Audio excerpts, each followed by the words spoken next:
Hello dear friends, welcome to my channel Pathak academy. तो आज हम लोग देखने वाले हैं चेंजिंग कल्चरल ट्रेडिशन। ठीक है, बदलती सांस्कृतिक परंपराएं देखेंगे, जो कि है आपका एनसीईआरटी क्लास 11 चैप्टर 7 हिस्ट्री हम देख रहे हैं। तो इसको कैसे पढ़ेंगे हम लोग? तो इसमें आपका कंप्लीट नोट्स है, आपका की कॉन्सेप्ट है, मेमोरी ट्रिक्स है, 30 एमसीक्यू है, बाइलिंगुअल लैंग्वेज में आपका हिंदी इंग्लिश दोनों लैंग्वेज में है। ठीक है, लेकिन हम लोग क्या करेंगे, पहले इस चैप्टर को स्टोरी फॉर्म में सुनेंगे, अच्छे से हम लोग स्टोरी फॉर्म में सुनेंगे, फिर उसके बाद सारे पीपीटीज को भी हम लोग देखेंगे, और फिर उसके बाद 30 जो एमसीक्यू क्वेश्चन है, जो मोस्ट इंपॉर्टेंट क्वेश्चन है, उसको हम लोग देखेंगे। ठीक है, तो आप लोग को क्या करना है, वीडियो लेक्चर को एक बार लाइक कर देना है, दोस्तों के बीच ज़्यादा से ज़्यादा शेयर करना है, और इस चैनल पर नए हैं चैनल को सब्सक्राइब करना नहीं भूलना है। तो चलिए देर न करते हुए वीडियो लेक्चर की शुरुआत करते हैं। तो सबसे पहले हम लोग चेंजिंग कल्चरल ट्रेडिशन पर स्टोरी सुनेंगे, बहुत ही अच्छा स्टोरी सुनेंगे। ठीक है, तो कुछ ऐतिहासिक कहानी हम लोग सुनेंगे।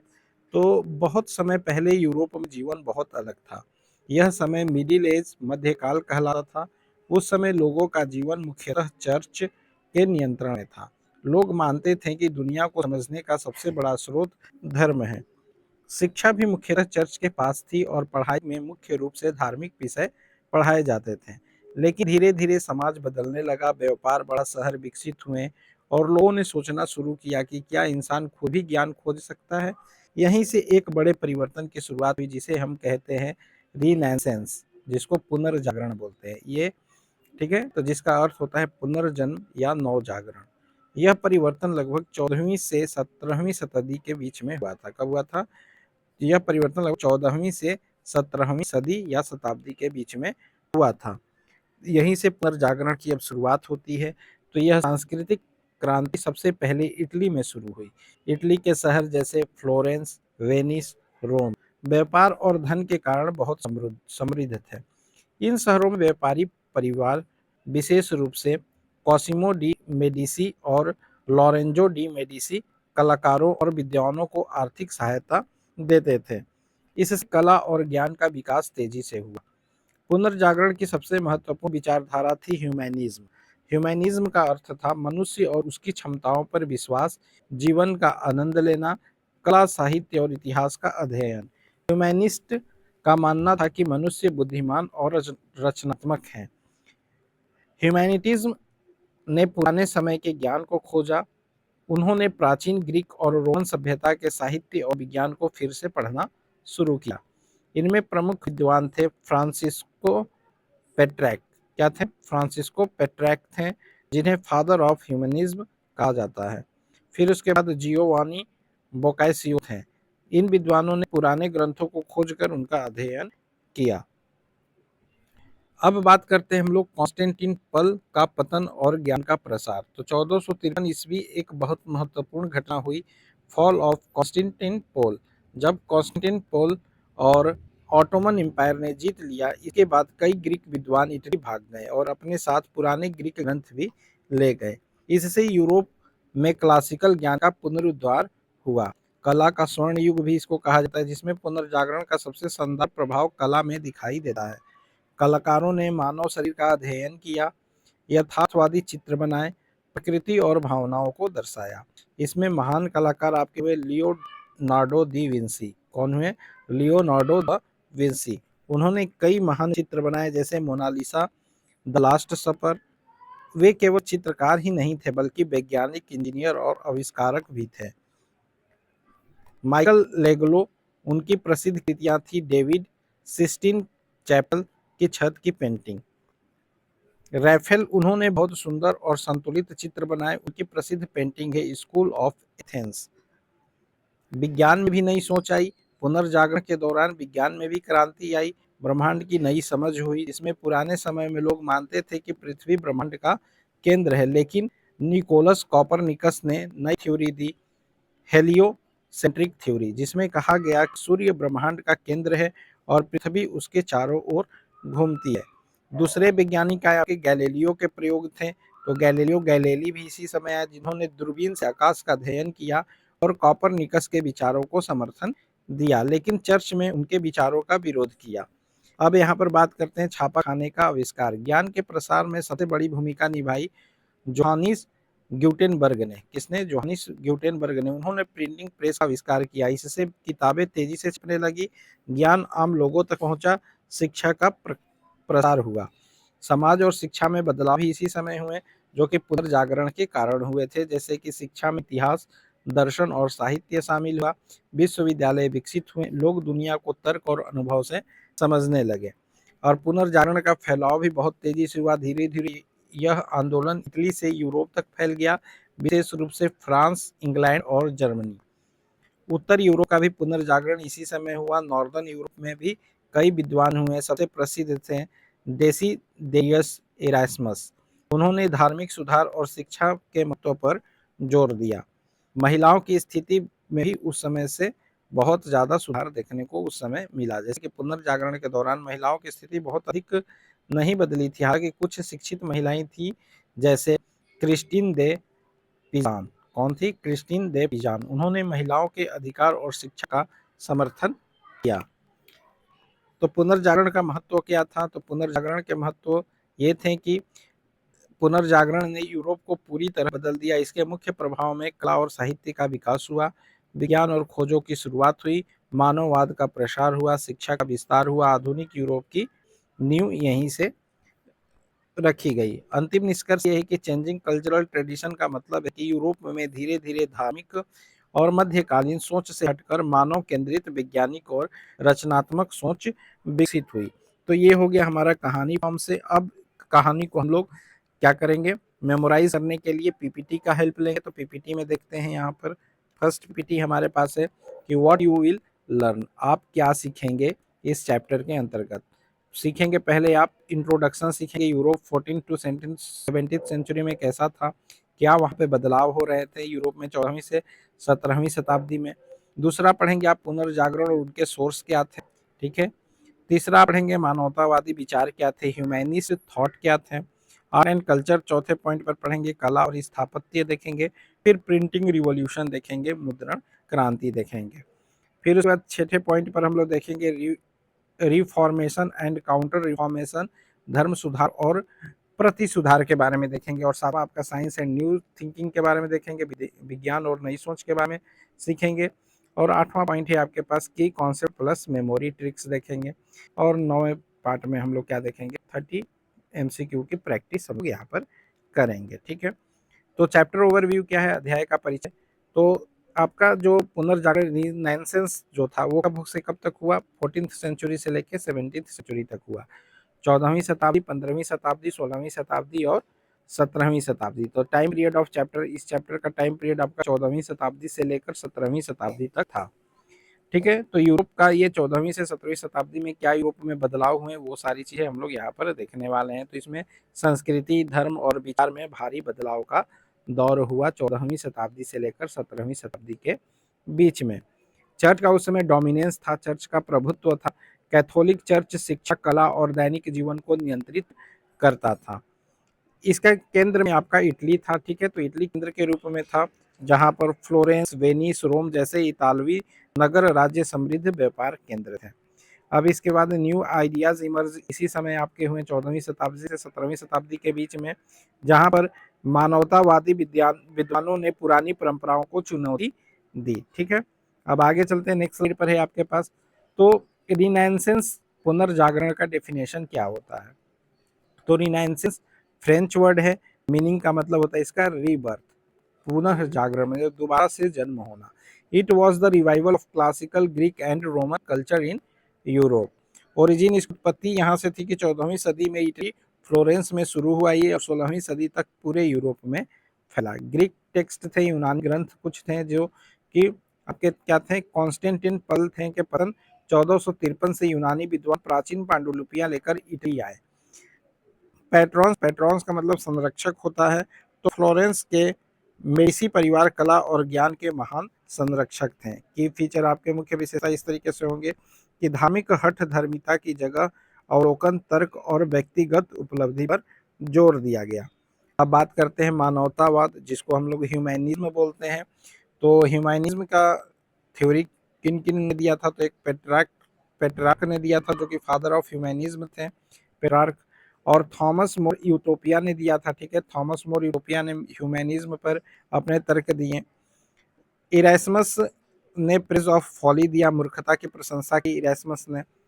फिर उसके बाद आपके मैकेलवेली जो थे वो द प्रिंस ह्यूमैनिज्म पर प्रकाश डाला, ठीक है, या इन्होंने किताब उताब बहुत सारी मानवता पर इन लोगों ने लिखा था। मीन्स ये दार्शनिक थे, फिलोसफर थे जो कि ह्यूमैनिज्म पर अपना अपना तर्क देते थे। की आइडियाज ऑफ ह्यूमैनिज्म, मानवता के मुख्य विचार क्या थे? तो humanities, human dignity and reason थे ह्यूमैनिटिज्म में, ठीक है, जिसमें मानव गरिमा और तर्क को बल दिया गया। स्टडी ऑफ क्लासिकल लिटरेचर, शास्त्रीय साहित्य का अध्ययन पर जोर दिया गया। Criticism of church authority, church प्राधिकरण की आलोचना की गई। इंडिविजुअल पोटेंशियल, व्यक्तिगत क्षमता को पहचाना गया। अब बात करते हैं यहाँ पे आर्ट एंड आर्किटेक्चर, कला और स्थापत्य भी इस समय बहुत फला फूला, जिसमें लियोनार्डो द विंसी जो थे उन्होंने Mona Lisa, the last supper, painter, sculpture, scientist और इंजीनियर। तो लियोनार्डो द विंची क्या थे? इन्होंने मोनालिसा और द लास्ट सपर चित्र भी बनाया था। पेंटर भी थे ये, स्कल्पचर आर्टिस्ट भी थे, साइंटिस्ट भी, वैज्ञानिक भी थे और इंजीनियर भी आपके लियोनार्डो द विंसी उस समय थे आपका, ठीक है। तो फिर उसके बाद आते हैं माइकलोजेलो आपके सिस्टीन चैप्ड सीलिंग और David statue, master of human form in art बनाया था इन्होंने।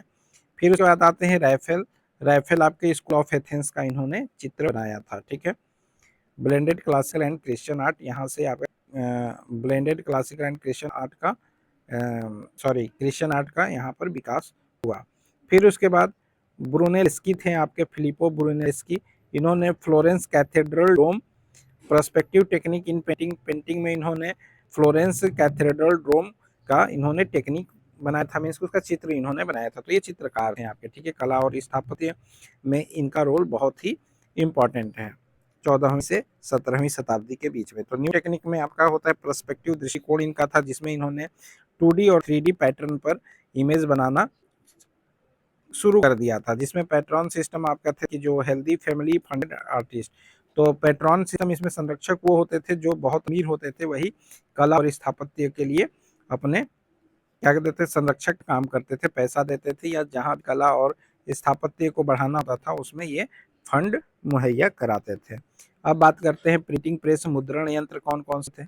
तो प्रिंटिंग प्रेस, मुद्रण यंत्र का तो आविष्कार जो है आपका जोहानेस गुटेनबर्ग ने किया था, ठीक है, जिन्होंने क्या किया था मूवेबल टाइप प्रिंटिंग प्रेस का आविष्कार किया था 1440 ईस्वी में। कहाँ पर? जर्मनी में। तो जोहानेस गुटेनबर्ग ने 1440 में जर्मनी में चल अक्षर मुद्रण यंत्र का आविष्कार किया।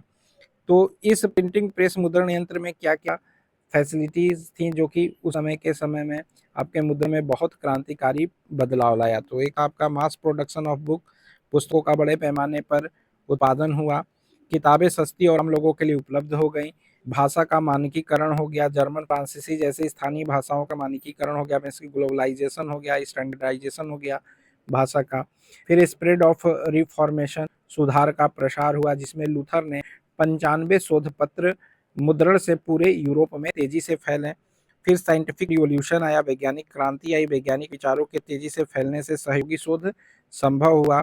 राइज ऑफ पब्लिक ओपिनियन हो गया, जनमत का उदय हुआ, जिसमें पैम्पलेट और समाचार पत्रों ने जनमत को प्रभावित करना शुरू कर दिया। फिर उसके बाद आपका क्या हुआ? नॉलेज डेमोक्रेटाइजेशन हुआ, जिसमें ज्ञान का लोकतंत्रीकरण हुआ, ठीक है। क्या हुआ? नॉलेज डेमोक्रेटाइजेशन हुआ, जिसके अंदर ज्ञान का लोकतंत्रीकरण हुआ, जिसमें मठों से परे नगरों और शहरों में शिक्षा का प्रसार हुआ। अब बात करते हैं हम लोग, नेक्स्ट स्लाइड पर है आपके पास प्रोटेस्टेंट रिफॉर्मेशन। प्रोटेस्टेंट सुधार क्या क्या था? तो इसमें मार्टिन लूथर के कुछ प्रोटेस्टेंट सुधार थे और कुछ काउंटर रिफॉर्मेशन प्रति सुधार थे, ठीक है। तो मार्टिन लूथर ने क्या किया? ये जर्मन भिक्षु थे मार्टिन लूथर 1517 में, जो कि विटेनबर्ग में चर्च के दुराचारों पर 95 शोध पत्र लाए थे। तो उसमें चर्चों में बहुत सारे दुराचार होते थे, उसके ऊपर इन्होंने 95 शोध पत्र लाए थे मार्टिन लूथर ने। फिर उसके बाद इन्होंने क्षमा पत्रों की बिक्री का विरोध किया। फिर उसके बाद इन्होंने विश्वास मात्र से मोक्ष, कर्म या भुगतान से नहीं, ठीक है, विश्वास मात्र से मोक्ष होता है, कर्म या भुगतान से नहीं। और इन्होंने कहा कि बाइबल का जर्मन में अनुवाद किया, इन्होंने धर्म ग्रंथ को सुलभ बनाया। कैथोलिक बना प्रोटेस्टेंट चर्चों में विभाजन किया इन्होंने, जिसमें काउंटर रिफॉर्मेशन प्रति सुधार ये थे कि आपके ट्रेंट परिषद 1545 से 1563 कैथोलिक चर्च में स्वयं सुधार किया। फिर उसके बाद इग्मेशियस लोयोला ने जेसुइट आदेश की स्थापना की। फिर उसके बाद जेसुइट्स ने स्कूलों और विश्वविद्यालय में शिक्षा फैलाई, विधर्म को दबाने के लिए जांच पड़ताल मजबूत की गई। और जॉन कॉल्विन ने स्विट्जरलैंड में कॉल्विनवादी प्रोटेस्टवाद का शुरुआत किया। क्या किया? प्रोटेस्टेंट का शुरुआत किया। कौन सा प्रोटेस्टेंट का? कॉमिन कॉल्विनवादी, ठीक है, कॉल्विनवादी जिसको हम लोग बोलते हैं कॉल्विनिस्ट प्रोटेस्ट प्रोटेस्टिज्म, ठीक है, क्या बोलते हैं? प्रोटेस्टेंटिज्म बोलते हैं, ठीक है।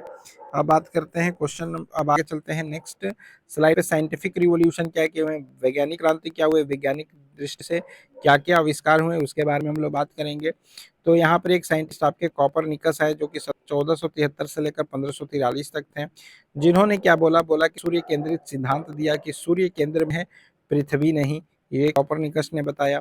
फिर गैलीलियो 1564 से 1642 में आए, इन्होंने दूरबीन सुधारा, कॉपरनिकस सही साबित किए। इसने क्या किया? कॉपरनिकस को सही साबित किया। चर्च में विधर्म का मुकदमा चलाया। फिर उसके बाद वेसेलियस आए, वेसेलियस ने क्या किया? विच्छेदन में से मानव शारीरिकी गैलेन की पुरानी गलतियां सुधारी। फिर उसके बाद आपके फ्रांसिस बेकन आए, फ्रांसिस बेकन ने क्या किया? Empirical method the, knowledge through observation and experiment का। फिर उसके बाद आपके डेकार्ट आए, डेकार्ट ने क्या बोला? डेकार्ट ने बोला कि I think therefore I am rationalism doubted old ideas. उन्होंने बोला कि मैं सोचता हूँ इसलिए मैं हूँ तर्कवाद, ठीक है। तो डेकार्ट ने क्या बोला? डेकार्ट ने बोला कि मैं सोचता हूँ इसलिए मैं हूँ तर्कवाद, पुराने विचारों पर संदेह करता हूँ, ठीक है। ये स्टेटमेंट या दार्शनिक तथ्य किनके थे? डेकार्ट के थे। फिर उसके बाद केपलर आए 1571 से 1630 ईस्वी में। तो केपलर ने ग्रही गतीय के नियम दिए, जिसमें ग्रहों की दीर्घवृत्तीय कक्षाएं होती हैं, वो इन्होंने बताया। किसने? केपलर ने। तो लॉज ऑफ प्लैनेटरी मोशन आपके केपलर ने दिया। केपलर ने बोला कि इलिप्टिकल ऑर्बिट ऑफ प्लैनेट होते हैं, प्लैनेट का जो ऑर्बिट होता है वो किस तरीके का होता है? इलिप्टिकल होता है, दीर्घवृत्तीय कक्षाएं होती हैं। अब बात करते हैं कि कॉन्सेप्ट प्लस मेमोरी ट्रिक, मुख्य अवधारणाएं प्लस याद करने की तरकीबें, यहाँ पर देखते हैं। तो देखो चैप्टर में आपके पास RHAPS है। RHPS कैसे याद करेंगे? रैप्स, रैप्स को कैसे याद करेंगे? पहले पुनर्जागरण, रिनाइंसेंस, रिनाइंसेंस है, फिर ह्यूमैनिज्म है, मानवतावाद, आर्ट एंड प्रिंटिंग है, कल्चर, कला और मुद्रण, और प्रोटेस्टेंट रिफॉर्मेशन है, प्रोटेस्टेंट सुधार है, साइंस रिवॉल्यूशन है, वैज्ञानिक क्रांति है। तो पहले क्या हुआ? आपका पुनर्जागरण हुआ, जिसको रिनाइंसेंस बोलते हैं। फिर ह्यूमैनिज्म आया, मानवतावाद आया, इसकी थ्योरी आई। फिर उसके बाद आर्ट एंड प्रिंटिंग में विकास हुआ, कला और मुद्रण में विकास हुआ। फिर उसके बाद प्रोटेस्टेंट रिफॉर्मेशन में सुधार हुआ। फिर उसके बाद साइंस में बहुत सारे रिवोल्यूशन हुए। फिर उसके बाद डेटा ट्रिक में हम लोग देखते हैं कि 1453 में फुल ऑफ कॉन्स्टेंटिनोपल था। 1440 में गुटेनबर्ग ने प्रेस को स्टैब्लिश किया। 1517 में लूथर्स 95 थीसिस दिया लूथर ने, ठीक है। फिर उसके बाद 1545 में काउंसिल ऑफ ट्रेंट बना, जिसका ट्रिक ये है कि 1453, 1440, 1517, 1545 go down then up for order. इसको याद रख सकते हैं इस तरीके से, ठीक है। फिर उसके बाद आपका 3 ग्रेट आर्टिस्ट, 3 महान कलाकार हुए उस समय। एक थे आपके LMR से याद करें, एल से लियोनार्डो, एम से माइकलएंजेलो, क्या थे? माइकलएंजेलो, ठीक है। इसको ऐसे ऐसे याद करेंगे, लियोनार्डो, माइकलएंजेलो। फिर उसके बाद राफेल, ठीक है, R से राफेल हो गया। तो इसको लेट मी रेस्ट से भी याद कर सकते हैं या LMR से याद रख सकते हैं, ठीक है। तो इन्होंने, लियोनार्डो ने क्या किया? मोनालिसा, ठीक है, मोनालिसा उस समय पेंटिंग बहुत फेमस हुआ। फिर उसके बाद सिस्टीन चैपल का फेमस हुआ पेंटिंग। फिर उसके बाद स्कूल ऑफ एथेंस वाला जो पेंटिंग था वो फेमस हुआ आपका, ठीक है। तो माइकल लेंजेलो ने सिस्टीन चैपल चित्र बनाया, राफेल ने स्कूल ऑफ एथेंस बनाया इसका चित्र, और लियोनार्डो ने मोनालिसा का चित्र बनाया था, ठीक है। अब यहाँ पे साइंटिस्ट ट्रिक क्या थे? साइंटिस्ट ट्रिक को याद करने के लिए आपको कैसे याद करना होगा? CVKBD। सी से आपका कॉपरनिकस, कॉपरनिकस ने खोज किया कि जो सन होता है वो सेंटर में होता है। फिर वेसेलियस हैं, जिन्होंने एटोनॉमी दिया, सॉरी एनाटॉमी दिया, सॉरी एटोनॉमी बोले, एनाटॉमी दिया। फिर उसके बाद केपलर आए, ऑर्बिट की गति के बारे में, और ये सॉरी केपलर ने क्या किया? केपलर ने प्लैनेट का जो मोशन होता है ऑर्बिट के सापेक्ष उसको बताया। फिर बी से बैगन आए, जिन्होंने एम्पिरिसिज्म दिया। फिर उसके बाद डेकार्ट आए, जिसने रैशनलिज्म दिया। रैशनलिज्म का मतलब होता है कि किसी भी चीज को हम तब तक नहीं मान सकते जब तक से उसके ऊपर वैचारिक दृष्टि से प्रूफ ना हो जाए या सोचने किसी भी बात को जो बहुत सोचता समझता है उसको हम लोग क्या बोलते हैं, रैशनलिज्म बोलते हैं। ठीक है, तो यहाँ पे टिप्स है कि renaissance started in Italy. Renaissance कहाँ पर स्टार्ट हुआ, इटली में स्टार्ट हुआ, नॉट फ्रांस में। डिस्पाइट फ्रेंच नेम, धर्म सुधार, क्योंकि देखो रिनाइंस जो है आपका एक फ्रेंच वर्ड है। ठीक है, रिनाइंस जो है वो आपका फ्रेंच वर्ड है, लेकिन ये स्टार्ट कहाँ पर हुआ था, पहले इटली में स्टार्ट हुआ था। ठीक है, फिर उसके बाद जर्मनी में आपका धर्म सुधार शुरुआत हुआ, फिर कैल्विन स्विट्जरलैंड में फैलाया गया इसको। अब बात करते हैं नेक्स्ट पे। नेक्स्ट आपका एमसीक्यू प्रैक्टिस क्वेश्चन है, जो हम लोगों ने स्टोरी पढ़ लिया और जितने भी पीपीटी थी उसको डिस्कस कर लिया, उसके बेस पर आपका क्या है, उसके ऊपर बेस्ड आपके एमसीक्यू है 30 एमसीक्यू, उसको हम लोग देख लेते हैं। तो यहाँ पर क्वेश्चन 1 है आपके पास कि द टर्म रिनाइंसेंस लिटरली मीन, पुनर्जागरण का अर्थ क्या होता है, तो पुनर्जागरण का अर्थ होता है रीबर्थ। ऑप्शन बी आपका बिल्कुल सही हो जाएगा। तो यह फ्रांसीसी शब्द है जिसका अर्थ होता है पुनर्जन्म। फिर उसके बाद क्वेश्चन नंबर 2 है renaissance began in which Italian city, पुनर्जागरण किस इतालवी शहर में शुरू हुआ, वेनिस में, रोम में, फ्लोरेंस में या मिलान में। इसका करेक्ट आंसर हो जाएगा फ्लोरेंस में। तो मेडिसी परिवार के संरक्षण में फ्लोरेंस में आपका रिनाइंस पुनर्जागरण इटली के शहर में शुरू हुआ। ठीक है, फ्लोरेंस शहर में, इटली के फ्लोरेंस शहर में शुरू हुआ। अब क्वेश्चन नंबर 3 है आपके पास, who is called the father of humanism, मानवतावाद का जनक किसे कहा जाता है। तो फादर ऑफ ह्यूमैनिज्म किसको कहा जाता है, तो पेट्रार्क को कहा जाता है। किसको कहा जाता है, पेट्रार्क को कहा जाता है। पेट्रार्क ने शास्त्रीय साहित्य के अध्ययन को पुनर्जीवित किया था, इसलिए फादर ऑफ ह्यूमैनिज्म इनको कहा जाता है। अब चलते हैं क्वेश्चन नंबर 4 पर, इसका आंसर बताइए। Gutenberg invented the printing press around, Gutenberg ने मुद्रण यंत्र का आविष्कार कब किया, तो ये आविष्कार किया था 1440 ईस्वी में। ठीक है, तो जोहानेस गुटेनबर्ग ने 1440 में जर्मनी में यह आविष्कार किया था। प्रश्न संख्या 5 है, Martin Luther posted his 95 thesis in, Martin Luther ने 95 शोध पत्र कब लगाए थे, तो ये लगाया था 1517 ईस्वी में, विटेनबर्ग के चर्च के दरवाजे पर लगाया था। कहाँ लगाया था, 1517 ईस्वी में विटेनबर्ग के चर्च के दरवाजे पर लगाया था। क्वेश्चन नंबर 6 है आपके पास, the Sistine chapel ceiling was printed by, Sistine chapel की छत किसने चित्रित की थी, तो सिस्टीन चैपल की छत चित्रित किया था आपके माइकल ए जेलो ने। क्या, माइकल ए जेलो ने। तो ऑप्शन सी आपका बिल्कुल करेक्ट हो जाएगा, माइकलो जेलो ने। तो माइकलो जेलो ने 1508 से 1512 के बीच यह कार्य किया था। प्रश्न संख्या 7 पर चलते हैं, heliocentric theory was proposed by, सूर्य केंद्रित सिद्धांत किसने प्रस्तुत किया था, तो ये कॉपरनिकस ने प्रस्तुत किया था। तो ऑप्शन सी आपका बिल्कुल करेक्ट आंसर होता है, कॉपरनिकस ने कहा था सूर्य केंद्र में है, पृथ्वी नहीं। क्वेश्चन नंबर 8 पर चलते हैं, the council of Trent 1545 to 63 was convened by, Trent परिषद किसके द्वारा आयोजित हुई, तो ये आयोजित हुई थी कैथोलिक चर्च के द्वारा। ऑप्शन बी आपका बिल्कुल सही हो जाएगा। तो प्रति सुधार के तहत कैथोलिक चर्च ने स्वयं में सुधार किया। क्वेश्चन नंबर 9 पर चलते हैं, Mona Lisa was painted by, Mona Lisa किसने बनाई थी, तो मोनालिसा लियोनार्डो दा विंसी ने बनाई थी। लियोनार्डो ने यह रहस्यमयी चित्र बनाया था। अब बात करें प्रश्न संख्या 10 पर, इसका आंसर बताइए। Utopia was written by, utopia किसने लिखी थी, तो यूटोपिया जो लिखा था वो थॉमस मोरे ने लिखा था। ऑप्शन बी आपका बिल्कुल सही हो जाएगा, थॉमस मोरे ने। तो थॉमस मोर ने 1516 में आदर्श समाज का वर्णन यूटोपिया में किया था। प्रश्न संख्या 11 पर चलते हैं, fall of Constantinople occur in, Constantinople का पतन कब हुआ था, तो इसका पतन 1453 ईस्वी में हुआ था।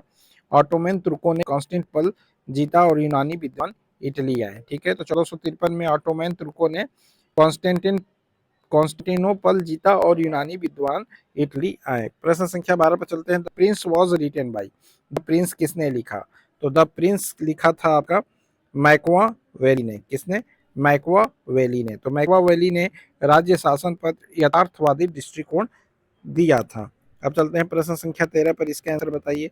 तो प्रश्न संख्या 13 है आपके पास, which family were great patron of renaissance art, कौन सा परिवार पुनर्जागरण कला का महान संरक्षक था, तो वो था आपका मेडिसी। कौन थी, मेडिसी। ऑप्शन बी आपका बिल्कुल करेक्ट आंसर हो जाएगा। तो मेडिसी परिवार ने फ्लोरेंस में कलाकारों और विद्वानों को संरक्षण दिया।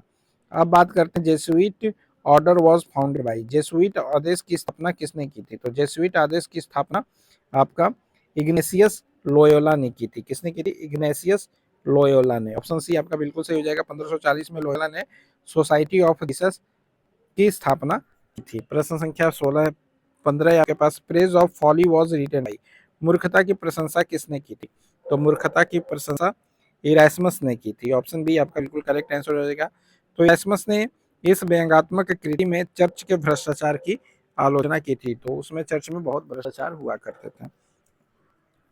अब बात करते हैं 15 क्वेश्चन नंबर 16 पर, the perspective technique is pending was developed by. ठीक है, आपको बताना है चित्रकला में परिप्रेक्ष्य तकनीक किसने विकसित की?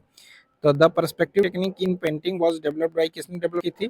तो ये ब्रूनेल्स्की ने डेवलप की थी। तो ऑप्शन सी आपका बिल्कुल सही आंसर हो जाएगा। तो ब्रूनेल्स्की ने दृष्टिकोण पर्सपेक्टिव तकनीक विकसित किया था। प्रश्न संख्या 17 पर चलते हैं, Calvin established his model Christian city in, Calvin ने अपना आदर्श ईसाई शहर कहाँ स्थापित किया था? तो जिनेवा में स्थापित किया था। ऑप्शन सी आपका बिल्कुल करेक्ट आंसर हो जाएगा। तो कॉल्विन ने जिनेवा स्विट्जरलैंड में अपना धार्मिक सुधार आंदोलन चलाया। प्रश्न संख्या 18 पर चलते हैं। क्वेश्चन नंबर 18 आपके पास है, Vesalius made his contribution in field of, Vesalius का योगदान किस क्षेत्र में था? तो इसका क्षेत्र में था आपका एनाटॉमी क्षेत्र में था, शारीरिकी और एनाटॉमी विज्ञान में इनका योगदान था। तो वेसेलियस ने मानव शरीर का विच्छेदन कर सटीक शारीरिक ज्ञान दिया था। अब चलते हैं प्रश्न संख्या 19 पर, इसका आंसर बताइए। The school of Athens fresco was painted by, school of Athens भित्ति चित्र किसने बनाया था? तो ये राफेल ने बनाया था। ऑप्शन सी आपका बिल्कुल करेक्ट आंसर हो जाएगा। तो राफेल ने वेटिकन में यह प्रसिद्ध भित्ति चित्र बनाया था।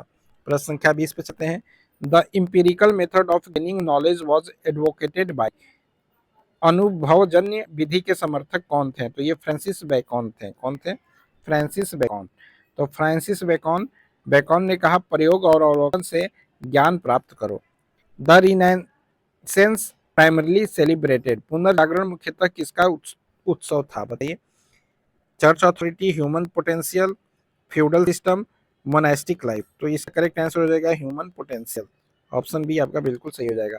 तो पुनर्जागरण ने व्यक्तिगत मानव क्षमता और तर्क को केंद्र में रखा। प्रश्न संख्या 22 पे चलते हैं, indulgences in the Catholic church meant, Catholic church में क्षमा पत्र का अर्थ था क्या?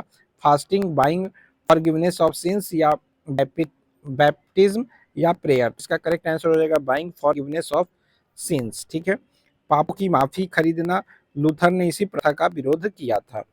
प्रश्न संख्या 23 है आपके पास, Kepler's laws describe the motion of, Kepler के नियम किसकी गति का वर्णन करते हैं? तो ये प्लैनेट की गति का वर्णन करते हैं। तो केपलर ने बताया कि जो ग्रह होते हैं, प्लैनेट होते हैं, वो इलिप्टिकल कक्षाओं में चलते हैं। प्रश्न संख्या 24 पे चलते हैं, डेकार्ट्स फेमस स्टेटमेंट कॉगिटो अर्गो सम मीन्स क्या होता है? डेकार्ट का प्रसिद्ध कथन कॉगिटो एर्गो सम का अर्थ क्या था? तो इसका अर्थ था I think therefore I am, मैं सोचता हूँ इसलिए मैं हूँ। तो ऑप्शन बी आपका बिल्कुल सही हो जाएगा, I think therefore I am, मैं सोचता हूँ इसलिए मैं हूँ। डेकार्ट ने तर्कवाद की नींव रखी थी। अब चलते हैं प्रश्न संख्या 25 पर, इसका आंसर बताइए। The printing press led to the spread of, मुद्रण यंत्र ने किसके प्रसार में मदद की थी? तो मुद्रण यंत्र ने आपके आइडियाज एंड रिफॉर्मेशन में मदद की थी। तो विचारों और धर्म सुधार, मुद्रण से लूथर के विचार और बाइबल तेजी से फैले। क्वेश्चन नंबर 26 पे चलते हैं, which work by Machiavelli discuss political power, Machiavelli की कौन सी कृति राजनीतिक शक्ति पर है? तो ये है आपका द प्रिंस, आपका ऑप्शन सी है। तो द प्रिंस मैकियावेली ने इसमें राजा को अपना राज्य बचाने के व्यवहारिक सुझाव दिए थे। प्रश्न संख्या 27 पे चलते हैं, the reformation led to the creation of, धर्म सुधार ने किसे जन्म दिया? तो धर्म सुधार ने प्रोटेस्टेंट क्रिश्चियनिटी को सुधार दिया। ठीक है, सुधार को जन्म दिया। तो ऑप्शन बी आपका बिल्कुल करेक्ट आंसर हो जाएगा। तो मार्टिन लूथर के कारण कैथोलिक से अलग प्रोटेस्टेंट चर्चा बना प्रोटेस्टेंट चर्चा बना। ठीक है, अब बात करते हैं प्रश्न संख्या 28 पर, इन रिनाइंसेंस आर्ट स्फुमाटो टेक्निक वॉज यूज्ड, स्फुमाटो तकनीक किसने प्रयोग की थी? तो ये लियोनार्डो द विंसी ने उपयोग की थी। लियोनार्डो ने धुंधले किनारों की स्फुमाटो तकनीक से यथार्थ चित्र बनाए। प्रश्न संख्या 19 पर चलते हैं, who said the end justifies the means, साधन और साध्य उचित ठहराता है, यह किसका विचार है? तो ये मैकियावेली का विचार था। तो ऑप्शन सी आपका बिल्कुल करेक्ट आंसर है। तो मैकियावेली का मानना था कि राजनीतिक लक्ष्य के लिए कोई भी साधन उचित है। प्रश्न संख्या 30 पे चलते हैं। The renaissance period is broadly covered between, पुनर्जागरण काल मोटे तौर पर किन सदियों के बीच है? तो ये 14 से 17वीं सदी के बीच में है। तो एनसीईआरटी चैप्टर 7 जो है इसी काल को कवर करता है। तो ये 30 क्वेश्चन आपके यहाँ पर अच्छे से हो गए। अब इम्पोर्टेंट डेट को देखते हैं। तो इम्पोर्टेंट डेट है आपका 1304, जिसमें पेट्रार्क का जन्म हुआ। 1453 है, इसमें कॉन्स्टेंटिनोपल का पतन हुआ। फिर 1440 आपका है, इसमें गुटेनबर्ग ने प्रेस का क्या किया था, आविष्कार किया। 1517 में लूथर्स ने 95 थीसिस दिया लूथर ने। फिर 1543 में आपके कॉपरनिकस ने बुक लिखी थी, ठीक है, कॉपरनिकस ने बुक लिखा। और 1545 में काउंसिल ऑफ ट्रेंट आपका हुआ, ट्रेंट परिषद स्थापित हुआ। तो क्विक रेफरेंस पर्सन वर्क है आपका, जैसे पेट्रॉक है, पेट्रॉक ने किसका खोज किया था? ह्यूमैनिज्म का स्टेटमेंट दिया था, ह्यूमैनिज्म का तर्क दिया था। गुटेनबर्ग ने प्रिंटिंग प्रेस का आविष्कार किया था। लियोनार्डो ने मोनालिसा की पेंटिंग बनाई थी। लूथर ने 95 थीसिस लिखे थे। कॉपरनिकस ने हेलियोसेंट्रिक प्रिंसिपल दिया था। और मैकियावेली ने द प्रिंसिपल दिया था। फिर इरास्मस ने प्रेज ऑफ फॉली का प्रेज किया था। और मोर यूटोपिया, ठीक है, मोर यूटोपिया हो गया। चैप्टर समरी आपका अध्याय सारांश आपका ये रहा कि इटली में यूनानी रोमन ज्ञान का पुनर्जन्म, मानव तर्क और व्यक्ति पर जोर दिया। ह्यूमैनिज्म की बात करते हैं, पेट्रार्क, इरास्मस, मोर और मैकियावेली। चर्च को चुनौती, मानव उपलब्धि का उत्सव बनाया गया इनके तहत। फिर आर्ट एंड कल्चर में बहुत विकास हुआ, जो कि लियोनार्डो, माइकलएंजेलो, राफेल और परिप्रेक्ष्य और प्रकृतिवाद से कला में क्रांति आई। फिर प्रिंटिंग प्रेस 1440 में इसका विकास हुआ। गुटेनबर्ग ने आविष्कार ने विचारों को तेजी से फैलाया और सूचना और सुधार और विज्ञान का सहायक बना, क्योंकि प्रिंटिंग प्रेस की वजह से जो इंफॉर्मेशन थी वो और भी सहयोगी देशों के पास पहुंच रही थी या और भी देशों तक जा रही थी। रिफॉर्मेशन हुआ, लूथर ने चर्च को चुनौती दी, प्रोटेस्टेंट विभाजन किया, कैथोलिकों का प्रति सुधार दिया। क्या दिया? सुधार किया, ठीक है। तो लूथर ने चर्च को चुनौती दी और प्रोटेस्टेंट विभाजन, कैथोलिकों को प्रति सुधार किया। और साइंटिफिक रिवॉल्यूशन क्या हुआ? कॉपरनिकस से देकार्त तक मानवीय समझ में क्रांतिकारी बदलाव हुआ। तो ये आपका चैप्टर समरी था, ठीक है। तो आई होप आपको ये वीडियो लेक्चर अच्छा लगा, इन्फॉर्मेटिव लगा। और इसी तरह अगर वीडियो लेक्चर आगे भी आपको चाहिए तो आपको वीडियो लेक्चर को लाइक करना होगा, दोस्तों के बीच ज़्यादा से ज़्यादा शेयर करना होगा। और जो इस चैनल पर नए हैं, चैनल को सब्सक्राइब करना नहीं भूलना होगा। और साथ ही बेल आइकन बटन को भी प्रेस करना नहीं भूलना होगा, जिससे कि जो भी नए वीडियो का नोटिफिकेशन वो आप तक पहले पहुंच सके। तो मिलते हैं आपको नेक्स्ट वीडियो लेक्चर में, तब तक के लिए बाय बाय, जय हिंद, जय भारत।